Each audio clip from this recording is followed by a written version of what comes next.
പരിശുദ്ധ കന്യകാമറിയത്തിൻ്റെ സ്വർഗാരോപണവും ഭാരതാംബയുടെ സ്വാതന്ത്ര്യ ദിനാഘോഷവും സംയുക്തമായി ഈ ഇടവക സമൂഹം സാഘോഷം കൊണ്ടാടുന്ന ഈ അവസരത്തിൽ ഏവർക്കും ഈ ദിനത്തിൻ്റെ പ്രാർത്ഥനാശംസകൾ ഏറെ സ്നേഹപൂർവം നേരുകയാണ്. പരിശുദ്ധ കന്യകാമറിയത്തിൻ്റെ മാധ്യസ്ഥം നമ്മുടെ ഇടവക സമൂഹത്തിനും നമ്മുടെ കുടുംബങ്ങൾക്കും ഈ നാടിനും പ്രത്യേകമായി ലഭ്യമാകട്ടെ എന്ന് ആത്മാർത്ഥമായി ഈ ദിവസം പ്രാർത്ഥിക്കുകയും ചെയ്യുന്നു. 100-ൽ പരം വീടുകൾ മാത്രമുള്ള ഈ കൊച്ചു ഇടവക സമൂഹം എത്ര ശ്രേഷ്ഠമായ രീതിയിലാണ് ഒത്തൊരുമയോടെ എല്ലാവരും ഒരുമിച്ച് നിന്ന് ഈ ഇടവകയുടെ ആഘോഷങ്ങൾ സംഘടിപ്പിക്കുന്നതും ഇടവകയുടെ കൂട്ടായ്മയ്ക്കായി ഒരുമിച്ച് പ്രവർത്തിക്കുന്നത് എന്ന് കാണുമ്പോൾ പ്രത്യേകമായുള്ളൊരു അഭിനന്ദനം വികാരിയച്ഛനും കൈക്കാരന്മാർക്കും ഈ ഇടവക സമൂഹത്തിനും പ്രത്യേകമായി നൽകാൻ ഞാൻ ആഗ്രഹിക്കുകയാണ്. ഇന്നലെ അഭിമന്യ പിതാവ് ഇവിടെ വന്നിരുന്നു. തിരുനാളിൻ്റെ തലേദിവസം പ്രസിദ്ധേന്ത്യ വാഴ്ചയുടെ ചടങ്ങുകളും ദിവ്യബലിയൊക്കെ അർപ്പിച്ചു. അതിനെക്കുറിച്ച് പിതാവും അവിടെ പറയുകയുണ്ടായി. ഈ കഴിഞ്ഞ 9 ദിനങ്ങളിലായിട്ട് നവനാൾ ദിനങ്ങളിലൂടെ നിങ്ങൾ കടന്നു വരികയായിരുന്നു. 400-ലധികം പേര് ഊട്ടുതിരുനാളിൻ്റെ പ്രസിദ്ധേന്തിമാരായിട്ടും പിന്നീട് നവനാളിൻ്റെ പ്രസിദ്ധേന്തിമാർ വേറെയൊക്കെ ആയിട്ട് ഇത്രയും ആളുകളെ നിങ്ങൾ ഒരുമിച്ച് സംഘടിപ്പിക്കുന്നു എന്നുള്ളത് തീർച്ചയായിട്ടും അതേറെ അഭിനന്ദിക്കേണ്ട ഒരു വിഷയമായിട്ട് തോന്നി. അതുകൊണ്ട് സൂചിപ്പിച്ചു എന്ന് മാത്രം. ഈ തിരുനാളിൻ്റെ ഏറ്റവും പ്രധാനപ്പെട്ട ആഘോഷമായ ഈ ദിവ്യബലിയിൽ നാം പങ്കുചേരുമ്പോൾ ഈ ദിനത്തിൻ്റെ ചിന്തകൾ നാം ഒന്ന് പങ്കുവെക്കുന്നത് നന്നായിരിക്കും. വിലാപങ്ങളുടെ പുസ്തകം 3-ാം അധ്യായത്തിൻ്റെ 40-ാം വചനം നാം ഇപ്രകാരം വായിക്കും: നമുക്ക് നമ്മുടെ വഴികൾ പരിശോധിക്കുകയും കർത്താവിങ്കിലേക്ക് തിരിയുകയും ചെയ്യാം. നമുക്ക് നമ്മുടെ വഴികൾ സൂക്ഷ്മമായി പരിശോധിക്കുകയും കർത്താവിങ്കിലേക്ക് തിരിയുകയും ചെയ്യാം. ഓരോ തിരുനാളും ഓരോ ആഘോഷവേളയും നമ്മെ സംബന്ധിച്ചിടത്തോളം നാം പിന്നിട്ട വഴികളെക്കുറിച്ച് ചിന്തിക്കാനും സൂക്ഷ്മമായി പരിശോധിക്കാനും തിരുത്തലുകൾ ആവശ്യമാണെങ്കിൽ ആ തിരുത്തലുകൾ സ്വീകരിച്ച് ഒരു യൂട്ടേണിനുള്ള സാധ്യതയുണ്ടെങ്കിൽ ഒന്ന് തിരികെ നടക്കാനുമായിട്ട് നമ്മെ പ്രചോദിപ്പിക്കുന്ന ദിനങ്ങളാകണം. പരിശുദ്ധ കന്യകാമറിയത്തിൻ്റെ തിരുനാളുകൾ, പല തിരുനാളുകളും നമ്മൾ ആഘോഷിക്കാറുണ്ട്. പരിശുദ്ധ കന്യകാമറിയത്തിൻ്റെ തിരുനാളുകളിൽ ജനുവരിയിൽ ആദ്യത്തെ ദിവസം തന്നെ ദൈവമാതൃത്വ തിരുനാൾ നമ്മൾ ആഘോഷിക്കാറുണ്ട്. പരിശുദ്ധ അമ്മയുമായി ബന്ധപ്പെട്ട സമർപ്പണ തിരുനാൾ, അത് ശുദ്ധീകരണ തിരുനാളായിട്ട് ഫെബ്രുവരിയിൽ നമ്മൾ ആഘോഷിക്കാറുണ്ട്. മാർച്ച് മാസത്തിലാകുമ്പോൾ പരിശുദ്ധ കന്യകാമറിയത്തിൻ്റെ മംഗലവാർത്ത തിരുനാൾ നമ്മൾ ആഘോഷിക്കാറുണ്ട്.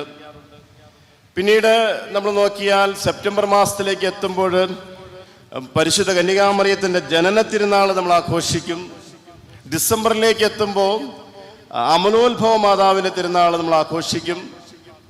ഇതുകൂടാതെ നമുക്കറിയാം പരിശുദ്ധ കന്യകാമറിയം പ്രത്യക്ഷപ്പെട്ട സ്ഥലങ്ങളെ കേന്ദ്രീകരിച്ചു കൊണ്ടുള്ള തിരുനാളുകൾ. ലൂർദ് മാതാവിൻ്റെ തിരുനാൾ, ഫാത്തിമ മാതാവിൻ്റെ തിരുനാൾ, വേളാങ്കണ്ണി മാതാവിൻ്റെ തിരുനാൾ, കാർമൽ മാതാവിൻ്റെ തിരുനാൾ, കർമ്മല മാതാവിൻ്റെ തിരുനാൾ, അല്ലെങ്കിൽ കൊരട്ടിമുത്തിയുടെ തിരുനാൾ, കുറവിലങ്ങാട് തിരുനാൾ, ഇങ്ങനെയുള്ള തിരുനാളുകൾ പരിശുദ്ധ കന്യകാമറിയം പ്രത്യക്ഷപ്പെട്ട ഇടങ്ങളുമായി ബന്ധപ്പെട്ട തിരുനാളുകളാണ്. എന്നാൽ അതിൽ നിന്ന് വ്യത്യസ്തമായിട്ടാണ് പരിശുദ്ധ കന്യകാമറിയവുമായി ബന്ധപ്പെട്ട വിശ്വാസ സത്യങ്ങളുടെ വെളിച്ചത്തിൽ സഭ നടത്താനായിട്ട് ആഗ്രഹിക്കുന്ന തിരുനാളുകളുണ്ട്. പ്രധാനമായിട്ടും 4 വിശ്വാസ സത്യങ്ങളാണ് പരിശുദ്ധ കന്യകാമറിയത്തിൻ്റെ ജീവിതവുമായിട്ട് സഭ ഔദ്യോഗികമായിട്ട് പഠിപ്പിച്ചിട്ടുള്ളത്. ഇത് നാലാമത്തേതാണ് ഇന്ന് നമ്മൾ ആഘോഷിക്കുന്ന സ്വർഗാരോപണ തിരുനാൾ എന്ന് പറയുന്നത്. നാലാമത്തെ വിശ്വാസസത്യമാണ്. അപ്പം അതിനു മുമ്പുള്ള 3 വിശ്വാസസത്യങ്ങൾ നമ്മളൊന്ന് പരിശോധിച്ചാൽ, ഏറ്റവും ആദ്യം പരിശുദ്ധ കന്യകാമറിയത്തെക്കുറിച്ച് സഭ ഔദ്യോഗികമായിട്ട് എല്ലാവരും വിശ്വാസത്തോടെ ഏറ്റുപറഞ്ഞ് സ്വീകരിക്കണമെന്ന് പറഞ്ഞ് പഠിപ്പിച്ച വിശ്വാസസത്യം അതേതായിരിക്കും? മറിയവുമായിട്ട് ബന്ധപ്പെട്ട വിശ്വാസസത്യത്തിൽ ആദ്യത്തേത്, മംഗളവാർത്തയൊക്കെ ഉണ്ടെങ്കിലും, ദൈവമാതൃത്വമാണ്. ദൈവമാതൃത്വം. പരിശുദ്ധ കന്യകാമറിയം ദൈവത്തിൻ്റെ അമ്മയാണ് എന്ന വിശ്വാസസത്യം ഔദ്യോഗികമായിട്ട് സഭ പഠിപ്പിച്ചത് അത് AD 431 എഫേസൂസിൽ വെച്ച് നടന്ന ഒരു കൗൺസിൽ വെച്ചാണ്. അതിൻ്റെ ഒരു ചരിത്രമുണ്ട്. നമ്മളതിലേക്ക് സുദീർഘമായ സംഭാഷണത്തിലുള്ള വേദിയല്ലല്ലോ, അതുകൊണ്ട് ജസ്റ്റ് ഒന്ന് പറഞ്ഞെന്ന് മാത്രം. 325 ആദ്യത്തെ ഔദ്യോഗികമായ സൂനകദോസ് നിക്കായിൽ ഒരുമിച്ച് ചേരുമ്പോൾ അവിടെ ഉണ്ടായ ഒരു വലിയ ഒരു തർക്കമുണ്ടായിരുന്നു. മറിയം ദൈവമാതാവാകുന്നു എന്നുള്ളതിനെക്കുറിച്ചുള്ള ചർച്ചകളിലേക്ക് വഴി തെളിയിക്കുന്ന രീതിയിലേക്ക് വന്നത് ക്രിസ്തുവിൻ്റെ ദൈവ സ്വഭാവവും മനുഷ്യ സ്വഭാവവുമായിട്ട് ബന്ധപ്പെട്ട ചില തർക്കങ്ങൾ സഭയിൽ ഉടലെടുത്തിരുന്നു. അതിനെ പരിഹരിക്കാൻ വേണ്ടിയിട്ടാണ് ജനിച്ചപ്പോൾ മുതലേ തന്നെ യേശു ദൈവത്തിൻ്റെ പുത്രനാണ് എന്ന് ഔദ്യോഗികമായിട്ട് സ്ഥാപിക്കുന്ന കൗൺസിലായിട്ടാണ് 325 നിക്ക സൂനകദോസ് നമ്മൾ കാണുന്നത്. അതിൻ്റെ തുടർച്ചയായിട്ടുള്ള ആ ഒരു ചർച്ചകളുടെ വെളിച്ചത്തിലാണ് പിന്നീട് മറിയം ദൈവത്തിൻ്റെ അമ്മയായിരുന്നു എന്ന് തന്നെ ഔദ്യോഗികമായിട്ട് പഠിപ്പിക്കാനായിട്ട് സഭ മുന്നിട്ടിറങ്ങിയത്.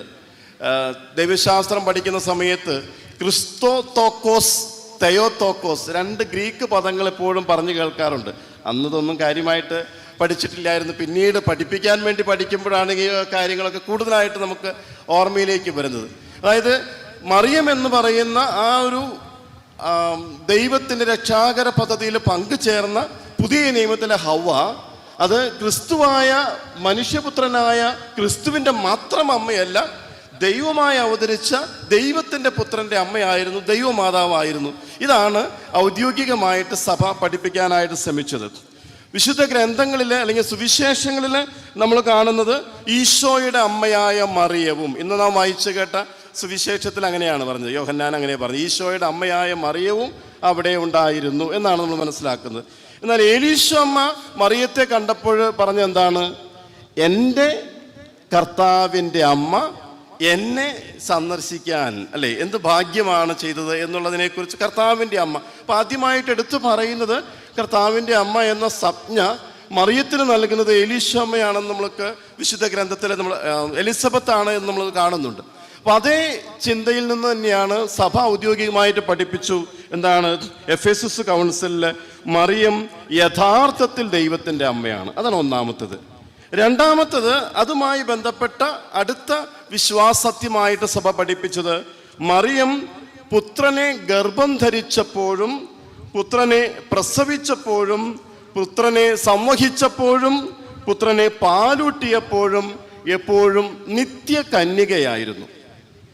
മറിയം ദൈവത്തിൻ്റെ പ്രത്യേകമായ കൃപയാൽ നിറഞ്ഞ് നിത്യകന്യകയായി തന്നെയാണ് ഈ മറിയത്തിൻ്റെ മാതൃത്വം അവൾക്ക് നൽകപ്പെട്ടത് എന്ന് ഔദ്യോഗികമായിട്ട് സഭ 649 AD 649 ലാട്രൻ സൂനകദോസിൽ വെച്ച് വളരെ കൃത്യമായ രീതിയിൽ സഭയെ പഠിപ്പിച്ചു. എല്ലാവരോടും പറഞ്ഞു, നമ്മൾ വിശ്വാസസത്യമായിട്ട് അംഗീകരിക്കണം. ഒരുപക്ഷെ മനുഷ്യബുദ്ധി കൊണ്ട് നമുക്കത് മനസ്സിലാക്കാൻ കഴിയുന്നില്ല എന്നുണ്ടെങ്കിലും ദൈവം വെളിപ്പെടുത്തിയ രഹസ്യം എന്ന രീതിയിൽ മറിയത്തിൻ്റെ ഈ ഒരു നിത്യകന്യകാത്വം സഭ ഔദ്യോഗികമായിട്ട് പഠിപ്പിച്ചു.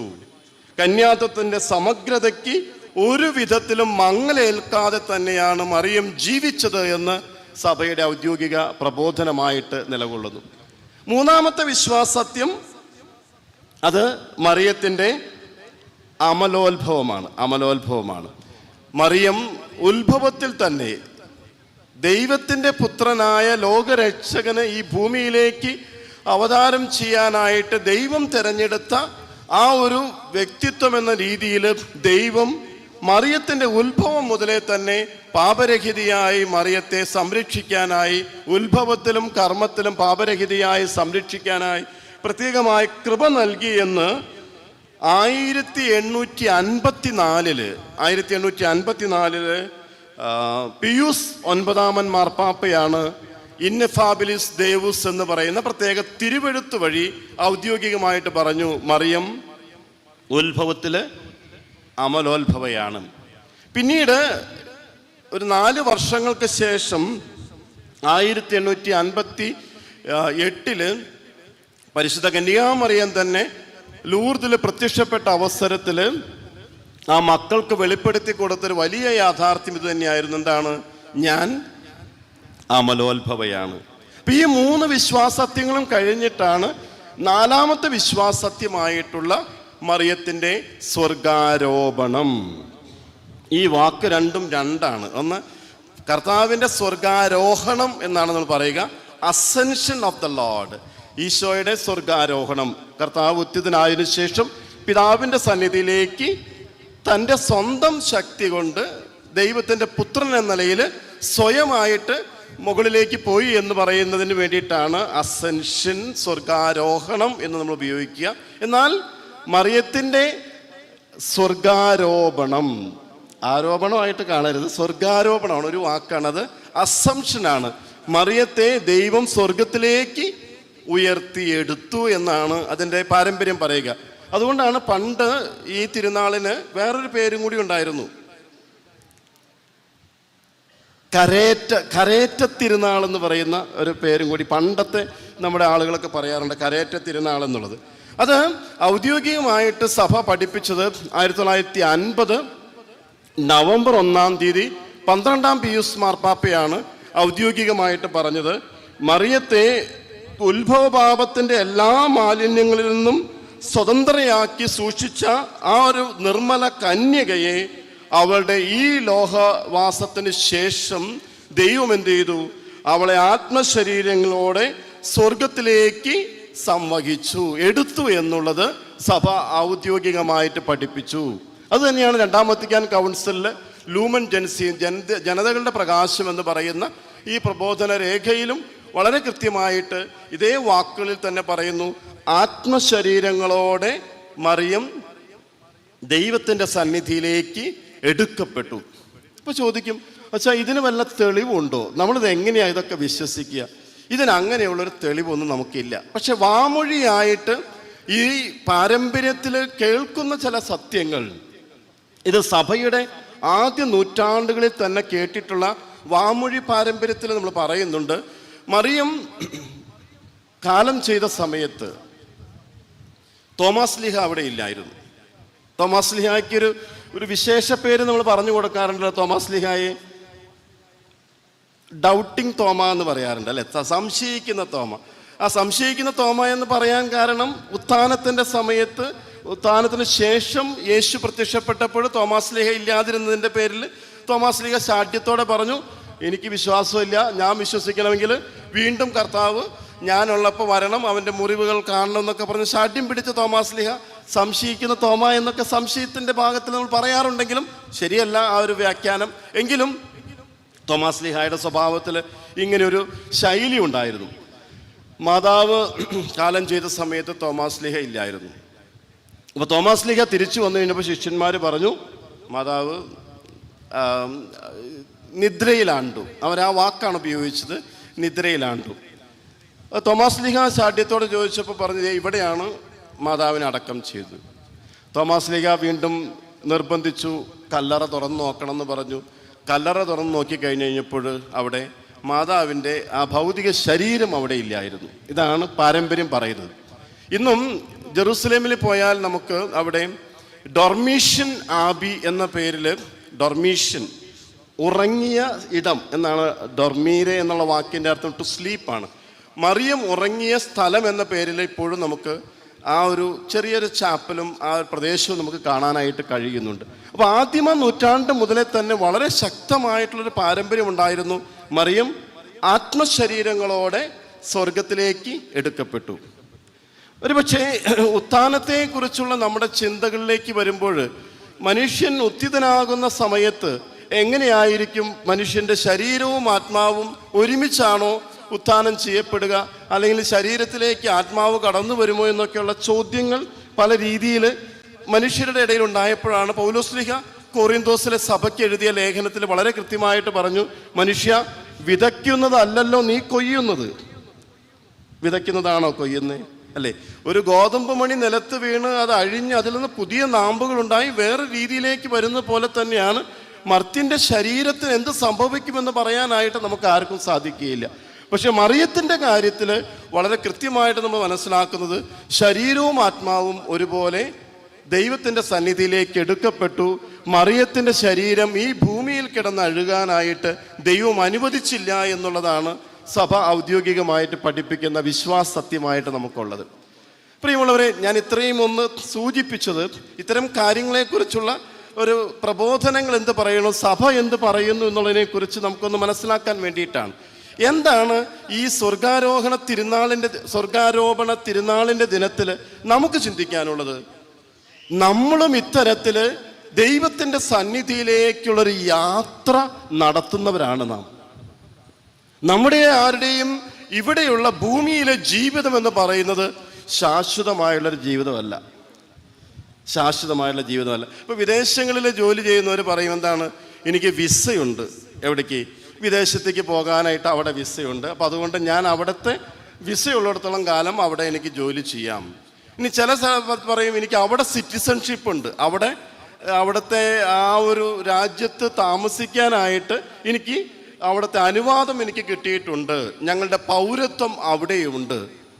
എന്നാൽ നമ്മൾ കൃത്യമായിട്ട് നമുക്കൊക്കെ അറിയാം, നമ്മളുടെ പൗരത്വം എന്ന് പറയുന്നത്, നമ്മൾ പറയും ഇന്ത്യക്കാരാണ് ഞങ്ങൾ, സിറ്റിസൺഷിപ്പ് എന്ന് ചോദിച്ചാൽ ഇന്ത്യ എന്ന് നമ്മൾ എഴുതി വയ്ക്കും. പക്ഷേ ഇവിടെയുള്ള നമ്മുടെ പൗരത്വം ശാശ്വതമാണോ? അല്ല, അല്ലേ? നമ്മുടെ പൗരത്വം എന്ന് പറയുന്നത്, അതുകൊണ്ടാണ് പൗലോസ്ലീഹ ഫിലിപ്പിയ ലേഖനത്തിൻ്റെ 3-ാം അധ്യായത്തിൻ്റെ 20-ാമത്തെ വചനത്തിൽ പറയും, നമ്മുടെ പൗരത്വം എന്ന് പറയുന്നത് അതെവിടെയാ? അത് സ്വർഗത്തിലാണ്. അവിടെയാണ് നമുക്ക് നിത്യമായ ഒരു വാസസ്ഥാനമായിട്ട് തമ്പുരാൻ ഒരുക്കിയിരിക്കുന്നത് എന്നുള്ളത് കൃത്യമായ ബോധ്യം നമുക്കുണ്ടാകണം. അപ്പോൾ ഈ ഒരു വിശ്വാസത്തിൻ്റെ തീർത്ഥാടനത്തിലാണ് നാം. ഈ വർഷം നമുക്കറിയാം 2025 ക്രിസ്തു ജയന്തി 2025 എന്നാണ് നമ്മൾ പറയുന്നത്. ക്രിസ്തുവിൻ്റെ ജനനത്തിന് ശേഷം 2025 വർഷമായതിൻ്റെ ജൂബിലി വർഷത്തിലാണ്. ഫ്രാൻസിസ് പാപ്പയാണ് നമ്മളോട് പറഞ്ഞത്, ഈ ജൂബിലി വർഷത്തിൽ നാം എല്ലാവരും പ്രത്യാശയുടെ തീർത്ഥാടകരാണ്. റോമാലേഖനത്തിൻ്റെ 5-ാം അധ്യായം 5-ാമത്തെ വചനം ഉദ്ധരിച്ചുകൊണ്ട് പാപ്പ നമ്മളോട് പറഞ്ഞു, പ്രത്യാശ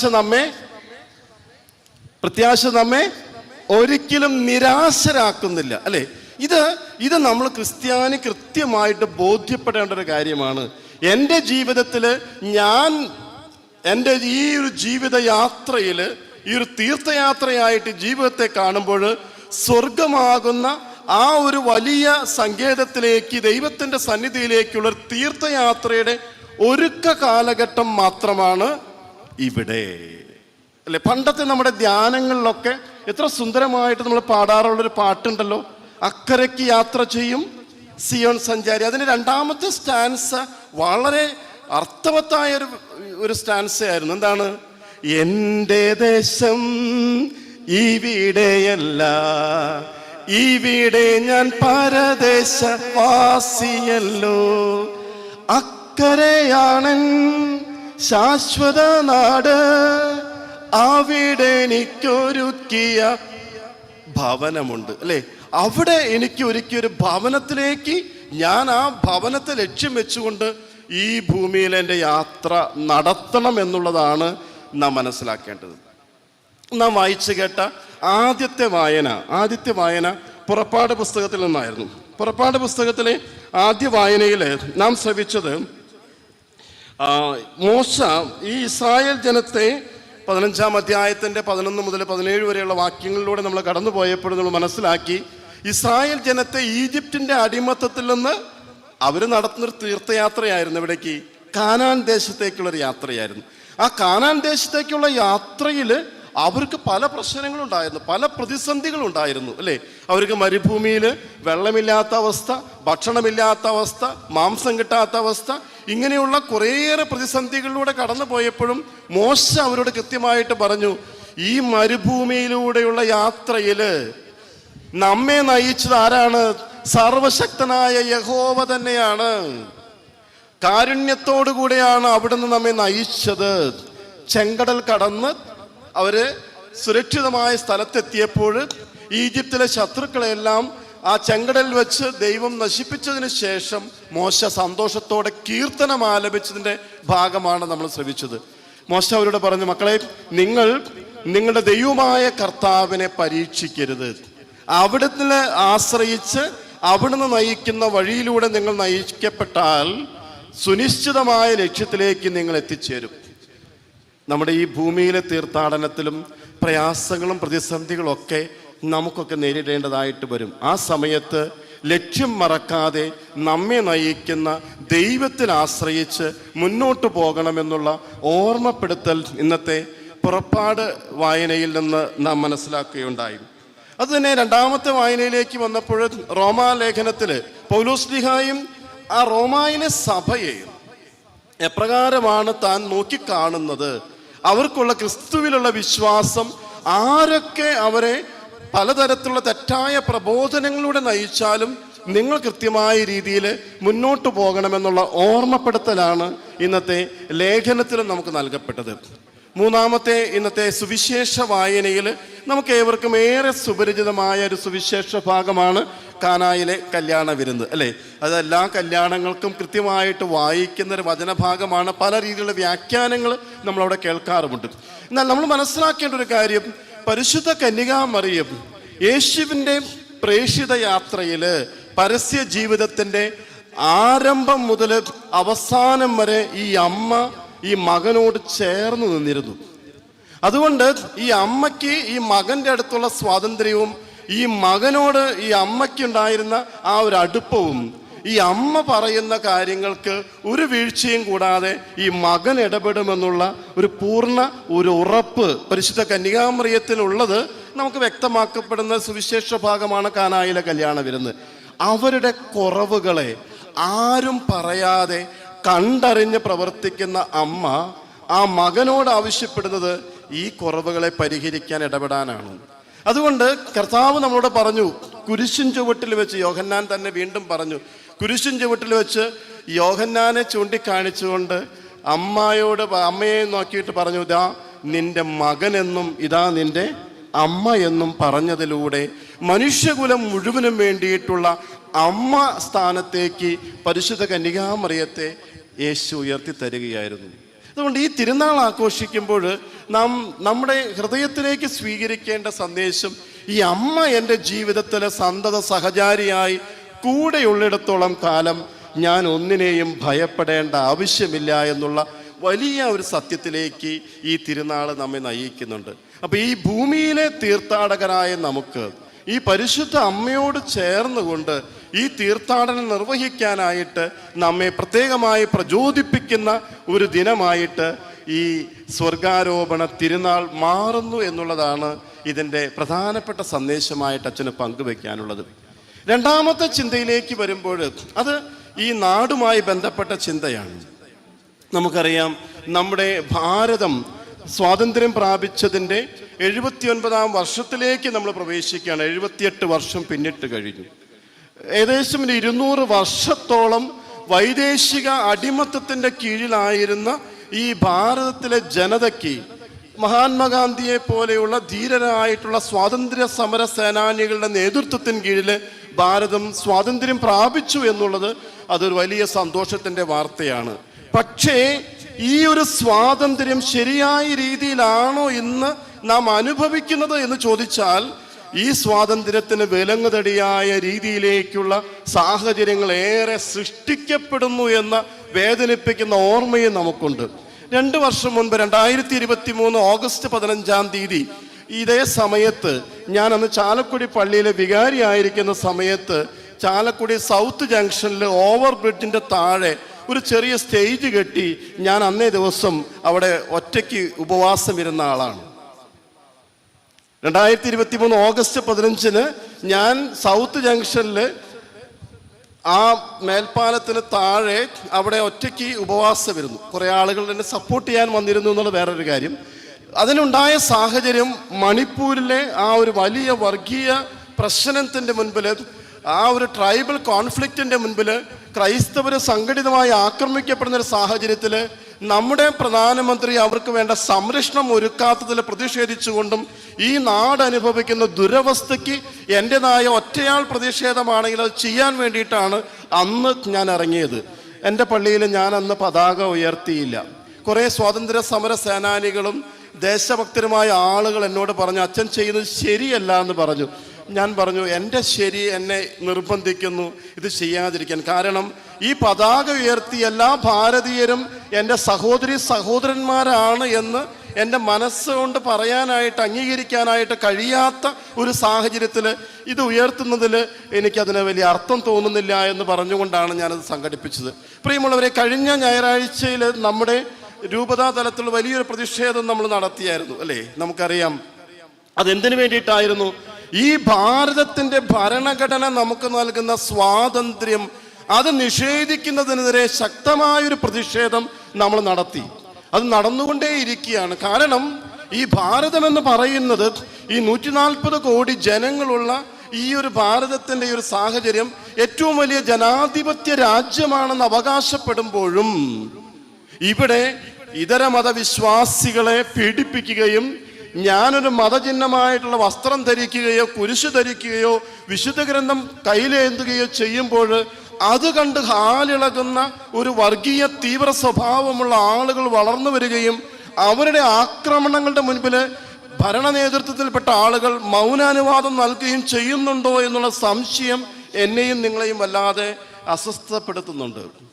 അതുകൊണ്ട് ഇന്നത്തെ നമ്മുടെ നിശബ്ദത നാളത്തെ ഒരു ദുരന്തമായി മാറാതിരിക്കണമെന്നുണ്ടെങ്കിൽ നമ്മുടെ ഭരണഘടന നമുക്ക് നൽകുന്ന സ്വാതന്ത്ര്യത്തിന് വേണ്ടി നിലകൊള്ളാനുള്ള ഒരു ഐക്യദാർഢ്യ ദിനമായിട്ട് ഈ ഓഗസ്റ്റ് 15 മാറേണ്ടതാണ്. അതല്ലാതെ നമ്മളിങ്ങനെ എല്ലാ പ്രാവശ്യം ചെയ്യുന്ന പോലെ പതാക ഉയർത്തുക, മിഠായി എല്ലാവർക്കും വിതരണം ചെയ്യുക, ഭാരതമാതാക്കി ജയും വിളിച്ചു പോകുന്നവരായി മാത്രം മാറാതെ എൻ്റെ ഭാരതം, ഈ ഭാരത മണ്ണില് ജനിച്ചു വീണ എല്ലാ പൗരന്മാർക്കും അവൻ്റെ ജാതിയുടെയോ മതത്തിൻ്റെയോ വർണ്ണത്തിൻ്റെയോ വ്യത്യാസമില്ലാതെ തുല്യരായി പരിഗണിക്കപ്പെടുന്ന ഒരു രാജ്യനീതി ഇവിടെ നടപ്പിൽ വരുത്താനായിട്ട് പ്രതിജ്ഞാബദ്ധമാണ് നമ്മുടെ ക്രൈസ്തവ സമൂഹമെന്ന് ഉറക്കെ പറയാനുള്ളൊരു ദിനം കൂടിയായിട്ട് നമ്മുടെ സ്വാതന്ത്ര്യ ദിനം മാറേണ്ടതാണ്. അച്ഛൻ പറയണത് മനസ്സിലാവുന്നുണ്ടോ? അല്ല എന്നുണ്ടെങ്കിൽ നമ്മുടെ കാൽച്ചുവട്ടിലെ മണ്ണ് ഒലിച്ചു പോയി നമ്മൾ നിലയില്ലാ കലത്തിലേക്ക് താണതിന് ശേഷം ഉച്ച വെച്ചിട്ട് കാര്യമില്ലല്ലോ. അതുകൊണ്ട് കിട്ടുന്ന വേദികളിൽ നമ്മുടെ സ്വാതന്ത്ര്യത്തിന് വേണ്ടിയിട്ട് ആരുടെ ഔദാര്യമല്ല നമുക്ക് നൽകപ്പെടുന്ന സ്വാതന്ത്ര്യം. ആ സ്വാതന്ത്ര്യം നമുക്ക് എല്ലാവർക്കും ഒരുപോലെ ഇവിടെ ജീവിക്കാനായിട്ട് അവകാശപ്പെട്ട മണ്ണില്, ആ ഒരു മണ്ണിൽ സ്വാതന്ത്ര്യത്തോടുകൂടെ ടാഗോർ ഗീതാഞ്ജലിയിൽ പറയുന്ന പോലെ എൻ്റെ ശിരസ് ഉയർന്നു നിൽക്കട്ടെ, ഭയമില്ലാതെ എനിക്ക് സഞ്ചരിക്കാൻ കഴിയട്ടെ, എൻ്റെ വിശ്വാസം പ്രഘോഷിക്കാൻ കഴിയുന്ന ഒരു സാഹചര്യം ഇവിടെ സംജാതമാകട്ടെ. അങ്ങനെയുള്ള ഒരു ഭാരതത്തെ ഞാൻ സ്വപ്നം കാണണം. അതിനുവേണ്ടി നാം നിലകൊള്ളാനായിട്ട് തയ്യാറാകണം. അങ്ങനെയാകുമ്പോൾ ഈ സ്വാതന്ത്ര്യദിനത്തിൻ്റെ ആഘോഷങ്ങൾക്ക് കുറെ കൂടി അർത്ഥമുണ്ടാകും. പ്രിയമുള്ളവരെ, ഒരു മതപരമായിട്ടുള്ളൊരു വേദിയിൽ രാഷ്ട്രീയ പ്രസംഗം നടത്തിയതല്ല അച്ഛൻ. പക്ഷേ ഈ രണ്ട് ചിന്തകളെ കൂടി ഒന്ന് സമന്വയിപ്പിക്കാനായിട്ട് ഞാൻ ശ്രമിച്ചതാണ്. ഭാരതാംബയുടെ സ്വാതന്ത്ര്യ ദിനവും കന്യകാംബയുടെ സ്വർഗാരോപണവും നാം ആഘോഷിക്കുമ്പോൾ യഥാർത്ഥ സ്വാതന്ത്ര്യമുള്ളവരായി മാറുന്ന, ഉത്തരവാദിത്തമുള്ള പൗരന്മാരായി ജീവിക്കുന്ന ഒരു സമൂഹത്തെ സ്വപ്നം കാണാൻ നമുക്ക് കഴിയണം. അതിന് കഴിയട്ടെ എന്ന് ഞാൻ ആശംസിക്കുന്നു, പ്രാർത്ഥിക്കുന്നു.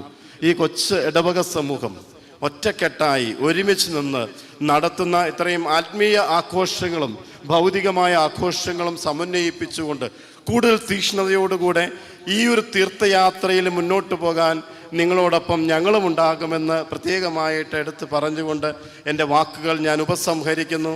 നിങ്ങൾക്ക് നന്ദി. ദൈവം